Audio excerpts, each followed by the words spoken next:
الحمد لله رب العالمين والصلاة والسلام على أفضل الأنبياء والمرسلين ونحن على ذلك لمن الشاهدين والشاكرين أما بعد فأعوذ بالله من الشيطان الرجيم بسم الله الرحمن الرحيم يا أيها الذين آمنوا كتب عليكم الصيام كما كتب على الذين من قبلكم لعلكم تتقون صدق الله العظيم وصدق رسوله النبي الكريم الأمين الرؤوف الرحيم۔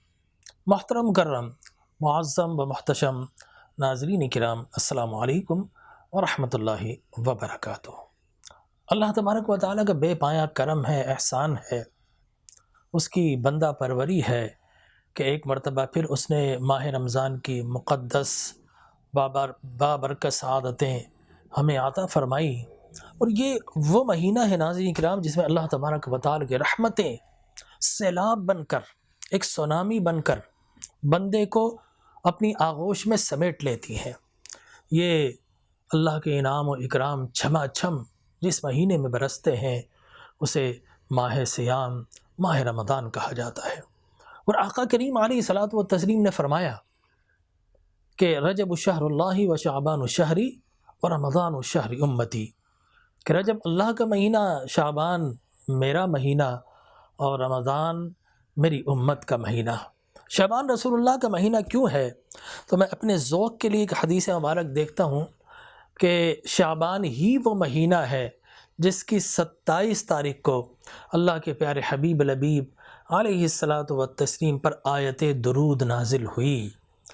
کیا سبحان اللہ، کیا بات ہے کہ اللہ ذکر کرے، پوری کائنات رب کا ذکر کرتی ہے، رب مصطفیٰ کا ذکر کرتا ہے۔ تو حضور کا مہینہ، اور فرمایا یہ میری امت کی بخشش و مغفرت کا مہینہ ہے۔ چنانچہ قرآن مجید برہان رشید آیت نمبر 183 میں اللہ تبارک و تعالی نص قرآنی کے ذریعے، clear text of the Quran, Allah describes the immediate and the mandatory order to take the fasting۔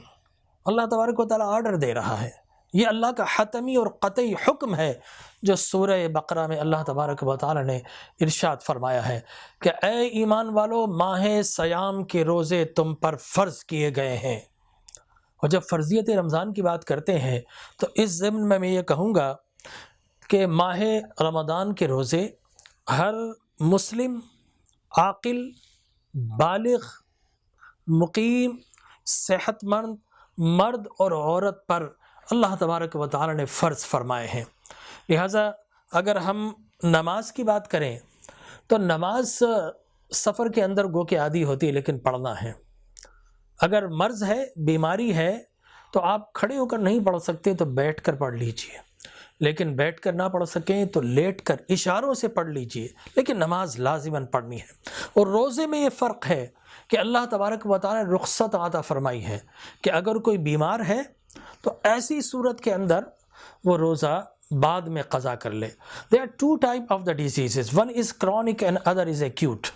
Acute disease کیا ہے کہ آپ کو کسی کو ایک دم بخار ہو گیا، نزلہ زکام ہو گیا، کوئی انفیکشن ہو گیا، وائرل انفیکشن، بیکٹیریل انفیکشن، یا کوئی اور فوری بیماری آ گئی، اب وہ روزہ رکھنے سے قاصر ہے، بخار میں تپ رہا ہے، تو ایسی صورت میں شریعت نے یہ رخصت اور اجازت عطا فرمائی ہے کہ آپ روزہ ترک کر دیجئے، اور جب صحیح ہو جائیں اس کے بعد کنٹینیو کیجئے، اور جو روزے اس بیماری میں رہ گئے تھے ان کو بعد میں آپ قضا کر لیجئے، یہ رخصت ہے۔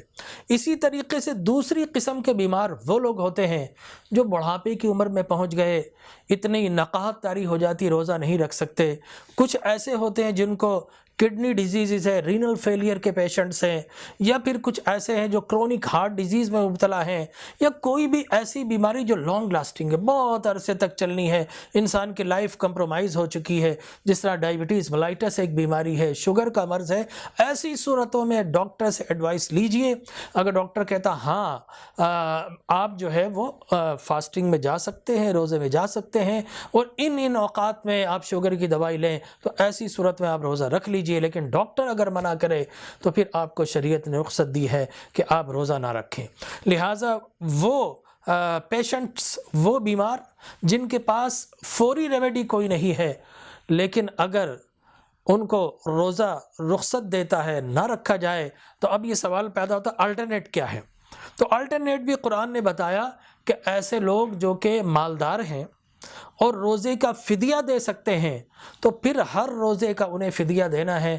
اور ناظرین کرام، اس وقت جو ایک روزے کا فدیہ ہے محتاط انداز کے مطابق وہ 340 سے 350 روپے ہے، لہٰذا وہ کرونک پیشنٹ جو بیماری کی وجہ سے روزہ ہمیشہ کے لیے نہیں رکھ سکتے اور بیماری میں ڈاکٹر نے منع کر دیا ہے، تو وہ کم از کم یہ پیسے کسی بھی یتیم، کسی بھی مسکین کو، غریب کو ضرور دیں گے تاکہ اس کی کفالت کا اہتمام بھی ہو سکے۔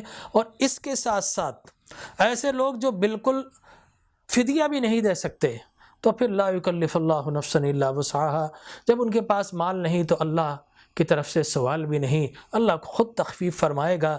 لہٰذا یہ ایک روزے کے متعلق بنیادی بات تھی جو میں نے آپ کو عرض کی، مجھے یقین ہے کہ یہ ہمارے ناظرین نے سمجھا ہوگا۔ دعا کیجیے اللہ تبارک و تعالی ہمیں دین کو اپنے تعقل، تفکر، تفہم اور تدبر کے ساتھ سمجھنے اور سمجھ کر عمل کرنے کی توفیق عطا فرمائے، آمین۔ وآخر دعوانا الحمدللہ رب العالمین۔